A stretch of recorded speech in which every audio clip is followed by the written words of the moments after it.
Welcome to On the Record, a joint production of Central Washington University and the Daily Record here in Ellensburg. I'm Joanna Markell, the editor of the Daily Record, here with CWU President Jim Gaudino. We're here to discuss issues that affect both the community and the university. And today's probably top topic has to be the state budget. We have one. We have one. That's the good news. We have one. The legislature finally wrapped up work on its state budget in late June. People were waiting anxiously for it. They were in a second special session, and I think CWU and the community at large fared pretty well. I think actually very well. For the first time since, I believe, 2006, we actually received an increase in state appropriation over the previous year. So that's very good news, and that means we don't have to, in fact we can't, by legislation, raise tuition. So that's good news for the students, it's good news for the university, of course it's good news for all the employees and the entire community on the operational budget. And then we did very well in my judgment on our capital appropriations. We received the full funding for what we're calling the Science 2 project, the new science building on campus, and it's called combined utilities. The listeners will hear that term. It's really the money it takes to connect the building into the utility network on the campus, into the heat and the electricity and so forth. So altogether, that's going to be about a $66 million project over the next 2+ years. Well, let's break it down a little bit. Let's start with the operating budget. No cuts, probably for the first time in a while. But not only no cuts, but an increase. Yeah. We had an increase of in very round numbers, about $7.5 million, which is remarkable. Now, this has to be put in context. I want to. It's a very positive thing.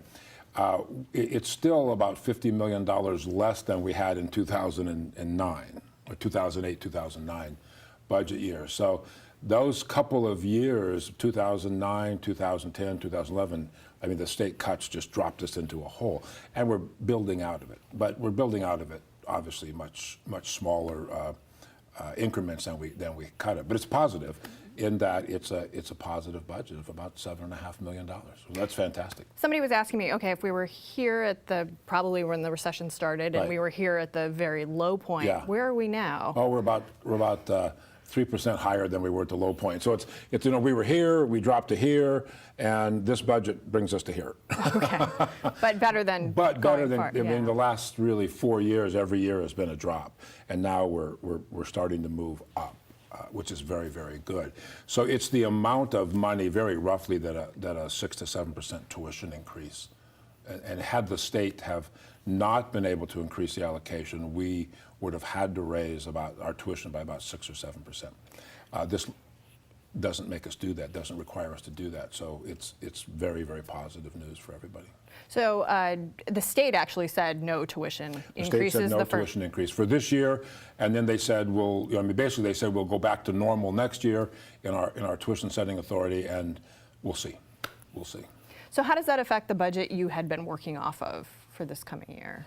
Well, we hadn't been really working off a budget very well. I mean, we had plans in anticipation of the state budget, and there's two big components of our budget, and there's one big component. There's the state allocation, which is about $35 million, and then there's the rest of the university's budget, which is about $250 million. So to give you a sense of the scale,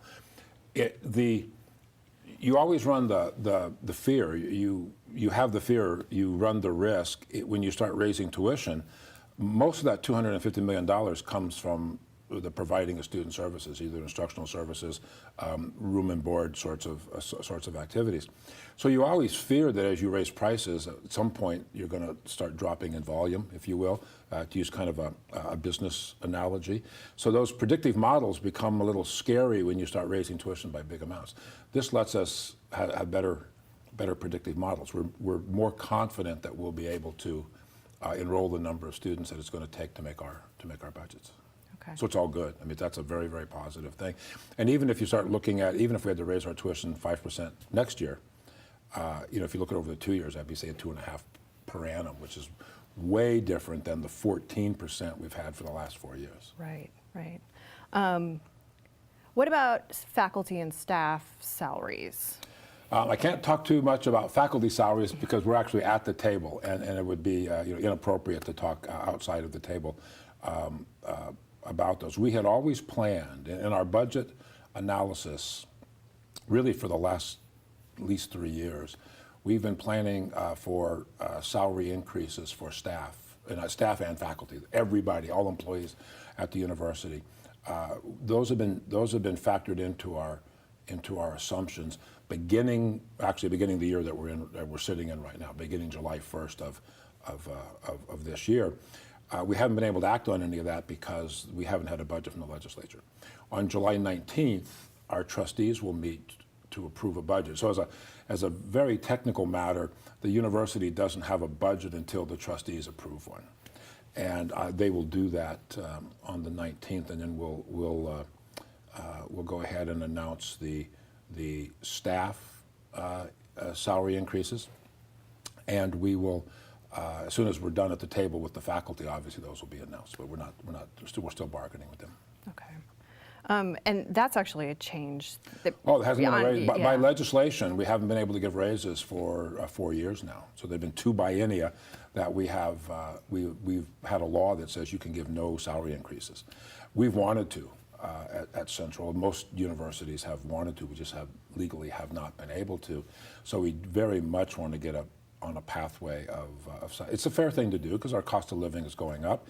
It's also creates an adverse competitive environment for the university in being able to retain its faculty and its staff. And of course, there's an impact indirectly on the community because as cost of living goes up and people's earnings don't go up, they start purchasing less. I mean, it's a fact of life. So it hurts the consumption in the town as well. So we very much want to get back on an upward slope of our salaries. Because of the budget, does it affect anything program-wise on campus, or does it just give you some breathing room? Well, it gives us the breathing room, but that does affect programs because we have increased our enrollment fairly dramatically over the past 4 years. We went from about 8,800 students to about 9,800 students, and I'm talking what we call full-time equivalent students, which is a calculated number of students. But clearly there's more teaching going on at the university, which means there's more enrollment processing and more financial aid processing and all the activities of the university. And we've increased faculty positions, but actually decreased staff positions during that 4 years. That's how we met our budget. We enrolled more and we had fewer people. This lets us put people back into the system. It lets us hire more faculty members and lets us return some of the staff positions that we really didn't lay many people off, but when people left for various reasons, retirement or whatever, we didn't replace them. Now we can start replacing people. Okay. Other things in the budget, it sounds like there were a couple of direction-related things. Yes, there were 2 directions. One is for us to do a study of the K-12 teaching environment to see with the requirements that teachers have on their time and therefore how they use their time that's available to them in the classroom. And we're excited to be picked for that study. It's kind of a vote of confidence. We think of ourselves as the best teacher preparation program in the state of Washington, actually I think in the Northwest, but we'll keep it to the state of Washington for bragging purposes, and that the legislature pointed to us and said, please do this analysis for us. We're very pleased at that. Another is, they call them provisos in the appropriations bill, was asking us to prepare a report to the legislature on the creation of a new degree granting authority or entity that would look at various alternatives to the current credit model. The current credit model, I mean, it was devised decades ago, but it basically accounts for time in class. I mean, in very rough numbers, if you spend 3 days a week, 50 minutes a week with a lab session and so forth, this is how many credits you earn. And some universities are beginning to look at alternatives to that time in class model. None of the public universities in the state of Washington have looked at that, and the legislature has asked us to Central Washington to take a look at that and then report back to them. Unfortunately, it came with no funding, but we're happy to do the work. It's an important thing. It could be targeted, for example, at place-bound people. Of course, our centers have done that for years, so I think one of the reasons Central was picked is we've been reaching out to place-bound people for a long time in our university centers. But we know that there are just short of 1 million people in the state of Washington that have 80 or more credit hours, but no degree. Well, most of those folks are working in one way or another, or they have family or deep roots in a community that they can't relocate to a university. So how do you reach out to those people to get them the degree opportunities that not just they need, but the state needs for its workforce? And that's the motivation behind that effort. Okay. Anything else on the operating budget? I think that's it. It's all the. I mean, really, all the news was good on the operating budget this year for the first time in a long time. I mean, there's a smile on all of our faces. We don't have to go and make that onerous decision of what to raise tuition and how do we scrimp together and kind of duct tape things together to get a budget together. For the first time in probably a half a decade now, we're on an upward slope. Also, some very good news on the capital budget. Capital budget was fantastic. $61 million for this $61 science million building. for a science building, and it's going to be. I mean, it's already. It's been planned and designed. 2 steps. In the planning, what do you need? What kind of space? You don't actually do floor plans or anything. You just kind of what kind of space do you need? That was done. Started 4 years ago, and then for the last 2 years have been the design of the actual building. Obviously, because of the delay in the capital appropriations, there'll be a little bit more design work that has to take place to get up to bid, and then we'll bid it. Hopefully that bidding process, probably in the January timeframe, February timeframe, we'll have a bid out, and when the ground warms, I hope to break ground in the spring. And it's for the physics? It's for physics, for geology, and for our teacher ed program. And this is a continuation. People have said, oh, well, there's already a science building on campus. This is the second phase. Yeah, we refer to them, I mean, they're not the official names of the building, but we refer to them as Science Phase 1, Science Phase 2, and Science Phase 3. And of course, we built Science Phase 1 about a decade ago, and it's been a long time in getting the funding for Science Phase 2. The next Science Phase 3 will hold our health science programs, which are now in old space, not large enough space, inadequate lab kinds of availability for the number of students that are being attracted to those majors. So what we're really going to be creating is a science corridor, where the Science 1 is, and then over behind, for those who know the campus, behind Hertz Hall, over by the Japanese Gardens, will be a couple of buildings along that east-west axis, and those will be Science 2 and Science 3. So it'll kind of anchor this science neighborhood. And physics and geology have been in kind of buildings around campus. Yeah, they've been kind of here and there, and they're primarily in Lind Hall, and Lind Hall is a 1920 vintage building built as I think as a middle school, high school environment. So, I mean, it's a beautiful building. It's one of those old school buildings with quarter sawn oak trim and all, as we built buildings back then. But it does not handle it doesn't have the power requirements, the size requirements, the air handling requirements for modern day science laboratories. That's the real issue. It's not so much a matter of just total square footage. It's the core of the building, the function of the building just doesn't work. You kind of talked about it a little bit. One of the questions we got from our readers after the funding had been approved was exactly where it's going. So you said between the Japanese Garden and... there's a parking lot that's just south of the Japanese Gardens, and that's where that building will go. Roughly speaking, it will go where that parking lot is, and then we'll move the parking elsewhere on the campus to the east. Actually, unfortunately, we'll have to, I think, probably we'll lose a few parking spaces, but there'll still be parking that's available for folks. And the design of the building, in part because the geology is moving in there, the current plan for the building is to bring, a little bit like Hogue Hall, where we exposed the inside of the building to let the students see how a building is constructed and engineered and wired and so forth. This will have rock formations of different kinds of indigenous rock to this area, so the students will be able to see the rock, and then that will kind of be integrated into the Japanese Garden. So it'll be a very pleasant, but also very functional front of the building. And then over time, hopefully within a couple of years, we'll put the health science building to the west of that building, so kind of making it an L shape. Another project that was on your priority list but didn't quite get the funding this year was the Samuelson That's correct. Communications building. That's correct. So that's probably We're hoping we'll get that funding in the next biennium. That will stay where it's at. That'll be a dramatic remodel of the building, but it won't be relocated, and that will house all of our communication functions. And I mean, it'll hold the studio that you and I are sitting in. Now we'll move over there. The student studios will be there. It'll be the hub for our distance education network that we already have, but again, that's kind of scattered around the campus, the servers and the web streamers and that sort of thing. So that'll all be aggregated into one place. There'll be some small studios there that we can use to broadcast classes out to. I don't know if broadcast is the word any longer, but to disseminate our content across the state. the budget did also include $7 million for minor works projects, Yes. Some money for utilities, about Yes. $6 million, and about $2 million for building maintenance. Correct. How will that be distributed? Well, the utilities money is basically to connect the new science building to the network.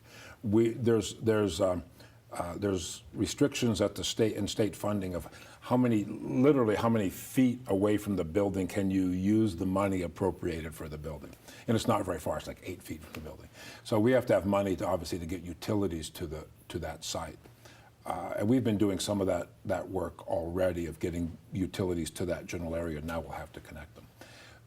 What's sometimes called small projects or minor works money, there's 8 or 9 categories, but it's used to refurbish and reuse existing space. So there'll be health and safety issues that come up, air quality issues that come up, things break.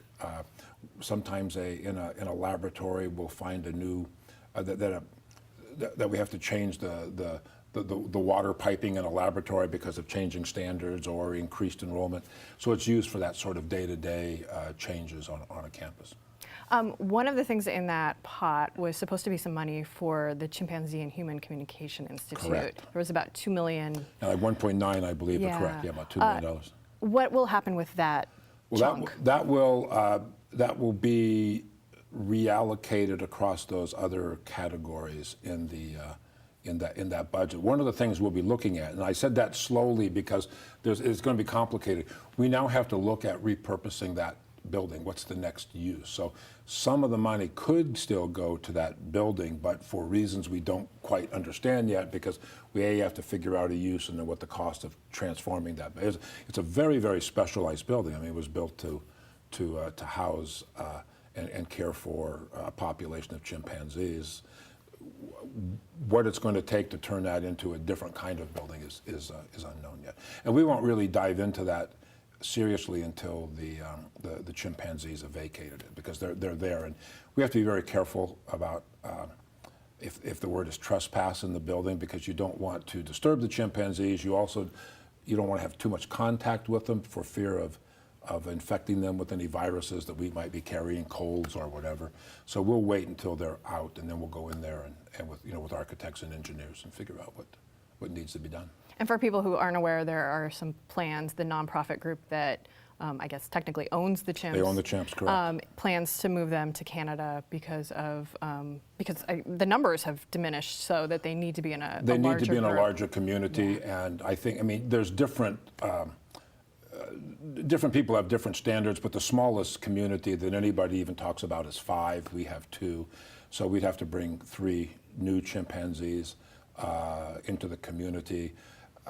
Obviously, that's where the $2 million was just to renovate the building to introduce the chimpanzees in.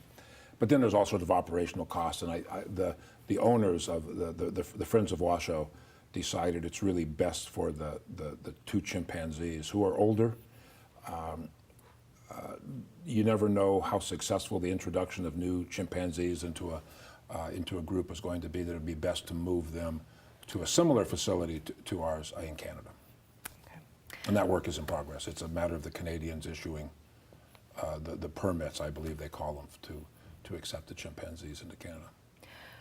Changing the subject a little bit, enrollment. Yes. It's actually probably time to start talking about this fall and the start of school. It's very definitely time to start talking about this fall. What does enrollment look like this fall? Enrollment looks very strong. We are only one of 2 universities that are looking to have. I mean, you never know until they're here.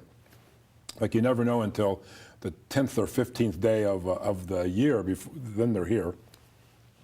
But all of our predictive models, which at this time are now getting down to students leaving deposits for their tuition or actually paying their tuition, so they're getting pretty solid, is that we will be up in our freshmen by about 50. Only we and the University of Washington are showing that kind of freshman enrollment gain, and then our transfer students are also looking to be either flat or slightly up as well.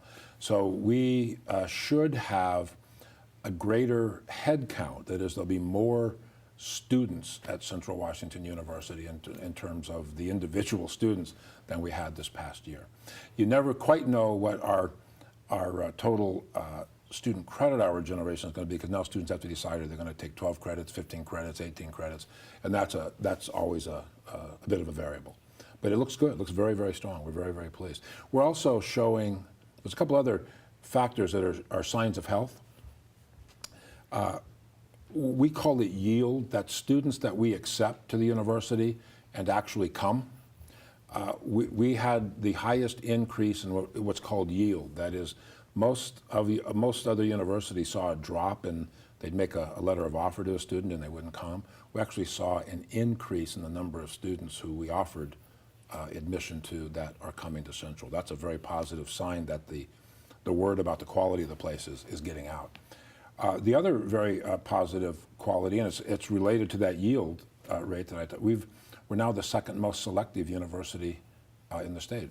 University of Washington is number 1. WSU, Washington State University, and Central are tied for second. So that's a pretty good sign that we're getting the students that both want to come here, but that we want to come here. So we're very pleased. Does any of that too have to do with maybe students who have been accepted to a state school looking at tuition costs and deciding what's the best value? And Sure. In-state, out-of-state, private. We're now the second most affordable university in the state. A couple of years ago, when we raised 14%, Eastern raised 11.5%. So they're slightly less expensive than we are by $100 or $2. But when you look at the overall cost of attendance, what it costs to get a meal plan, to rent a dorm room, or to live on the local economy, as it's sometimes referred to rent an apartment, we're one of the most affordable places to go to school in the state right now. So absolutely it makes a difference. Another thing we're finding, when we ask students, why do you come to Central? You know, the number one answer is program. I want to study music. I want to be a teacher, construction management, whatever it is. So that's the number one reason. Actually, the number 2 reason is location. This is a safe, comfortable, quiet, beautiful place. Not just the university, but Kittitas Valley and the city of Ellensburg. So they're picking this. It's a fantastic value as I'm talking to moms and dads about it. It's a good price. It's a fantastic education, and it's in a safe, easy to live place. And you can't say that about some of the other places in the state of Washington. I mean, University of Washington is a great school, but if you want quiet, safe, mountain, sunshine, that's not where you go, because it's an urban campus with all the strengths and weaknesses of an urban campus. So I think people are figuring out this is a pretty cool place to be. Good. International students, are those numbers comparable? Those numbers are actually increasing. We have kind of, if you will, 3 kinds. I'm calling them 3 categories of international students. We're bringing in cohorts, of more professional students. These are workers in China that we provide a master's degree program for. So that cohort, this would be, I think, our 3rd round of those, and they're coming and they're being very, very successful. We're also bringing a lot of more, I should say. We call them transfer students, but they'll come to one of the community colleges in the state, and then for 2-year degree, and then they're transferring to Central Washington. And then the 3rd group that we're seeing increases on are just what we call first-time freshmen that are coming in. So those numbers are still relatively small as a percent, but they're growing. They're growing. Also, a very diverse, not just an international, but about 30% of our student body will be non-white. They'll be people of one minority group, ethnic group, racial group, or another. And 15% of our students will be of Hispanic origin. And we're seeing more increase there than the other universities are as well. So I think the word is getting around that this is a place where students of color can be successful. And that's really very important, both for the state, but also for the future of Central, because the demographics of the state are changing very, very rapidly. So all the enrollment signs are very strong, very positive. Well, good. Well, thank you very much. I think we're out of time. Thank you very much for joining us for this edition of On the Record. I'm Joanna Markell, the editor of the Daily Record, here with Dr. Jim Gaudino, president of Central Washington University. Feel free to forward any questions you might have to newsroom@kvnews.com or through the Daily Record's Facebook page.